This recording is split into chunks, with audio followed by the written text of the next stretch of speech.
कुछ दिन बाद मुल्क में जंग छिड़ गई और हुकूमत ने तमाम जवानों को फौज में भर्ती करने का हुक्म दे दिया, लेकिन किसान का बेटा अपनी टूटी हुई टांग की वजह से फौज में ना जा सका।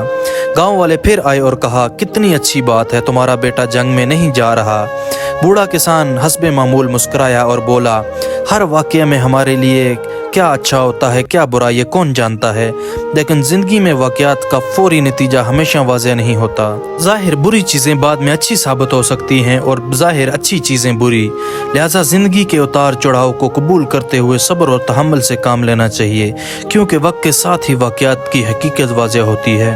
ये सबक माशरती तौर पर भी अहम है, क्योंकि ये अफराद को मुश्किलात में हौसलामंद रहने और दूसरों को भी इस रवैये की तलकीन करने का दर्स देता है। अगर वीडियो अच्छी लगी हो तो लाइक कर दें, शेयर कर दें और चैनल को सब्सक्राइब ज़रूर कीजिएगा ताकि मेरे आने वाली हर वीडियो आप तक पहुंच सके। अल्लाह हाफिज़।